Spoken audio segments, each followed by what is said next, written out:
प्रस्ताव रखुची आपण माने होचंती चतुर्थ स्तंभ ए अंचलर बासी आपण मानक उपरे प्रत्येक कम्युनिकेशन पर निर्भर कर द्वारा गोटे आंदोलन आम सृष्टि करने चेष्टा करा द्वारा जो जन आंदोलन आपण मान द्वारा आम चेष्टा करने चाहूँ देखो प्रत्येक मसरे 50 जन को 60 जन को 100 जन को गिफ्ट देवा गोटे प्रोसेस किंतु तार महत्व उद्देश्य होची जे समस्त ग्राहकों को सचेतन करवा जे विद्युत वितरक कंपनी जी दायित्व विद्युत वितरण करवा ग्राहकों से दायित्व जे प्रत्येक मसरे बिल भरवा विद्युत वितरक कंपनी सरकार बिजुली किणिकी वितरण करुच्ची तेणुक आमर महत् उद्देश्य जे सुविधा सिमसिम कर 50 जन को गिफ्ट देवा नुह ता द्वारा ये जो मूवमेंट शुरू करवा ये जो आपण मैंने होचंती मुख्य स्रोत कंडदार एवं आमर ग्राहकों मध्य जो ब्रिज करेंगे मोर आशा आज यही महत् उद्देश्य को जहाँ आपण प्रश्न अच्छी आर अन्य विषय सीईओ आ तेंदुलकर साहब आपण आगे रखिए किंतु मु पीआर हिसाब रे कॉर्पोरेट कम्युनिकेशन रो हेड हिसाब रे आपण मान को यही अनुरोध करने को चाहूँगी जे कंपनी तरफ जनसाधारण सचेतनता सृष्टि करने यहाँ गोटे पदक्षेप जहाँ को एक आंदोलन में परिणत करवा आपण मानकर गुरु दायित्व रही आशा आगामी दिन में आप कार्यक्रम में सहयोग करेंगे 4 वर्ष कहा कि लोकतंत्र में आप चतुर्थ स्तंभ है और बेसिकली जनता के बीच में लोक जन के बीच में किस प्रकार से चीजों को लेकर के जाना है और उसका बहुत बड़ा दायित्व आपके कंधों पर है। यह आज का जो कार्यक्रम हमने रखा है खुलजा सिमसिम आप देख रहे हैं कि एक्चुअली 15 अगस्त से हमने इसका प्रारंभ किया था और इसका जो मूल उद्देश्य है इसका मूल उद्देश्य है कि जो हमारे honourable OERC Odisha electricity regulatory commission ने विभिन्न प्रकार की रिबेट्स ग्राहकों के लिए बनाई हैं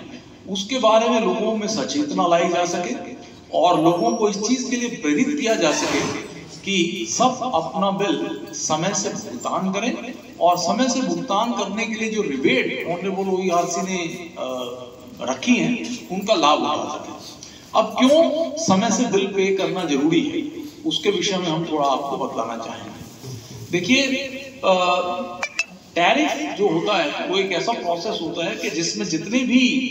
अगर आप देखें पावर से बाद ग्रिडको है, ग्रिडको के बाद डिस्ट्रीब्यूशन कंपनी है और फिर ग्राहक है।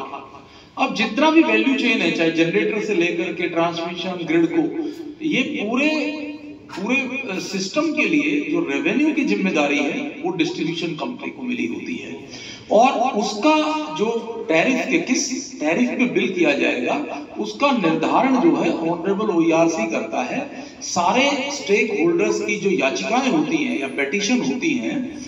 एनुअल रेवेन्यू रिक्वायरमेंट की ARR जिसको बोलते हैं उनको स्टडी करने के बाद कि क्या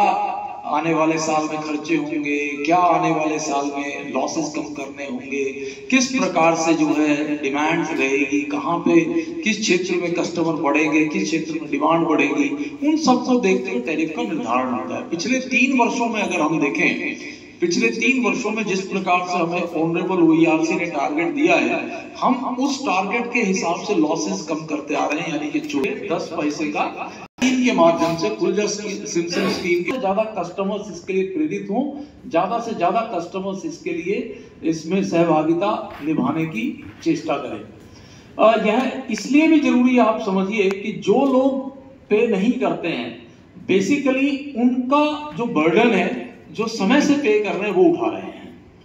यह पूरा बिजनेस मॉडल इस प्रकार का है जो टैरिफ निर्धारण है उसकी प्रक्रिया इस प्रकार की है कि जितना डेफिसिट होता है वो टैरिफ में बढ़ोतरी का कारण बनता है कि अगर टैरिफ में बढ़ोतरी नहीं करनी तो इसके लिए निरंतर यह प्रयास करना है कि लॉसेस कैसे कम हो। हमें हर वर्ष ऑनरेबल OERC की तरफ से जब हमारा वेस्टिंग हुआ प्रत्येक कंपनी को लगभग 1.5% लॉस हर वर्ष कम करने हैं। जैसे हमारे इस साल हमें और 1.5% का लॉस कम करना है, अगले साल फिर 1.5% का लॉस कम करना है। तो मैं आप लोगों का भी पूरा राउरकेला सब बेसी कंज्यूमर निश्चित भाव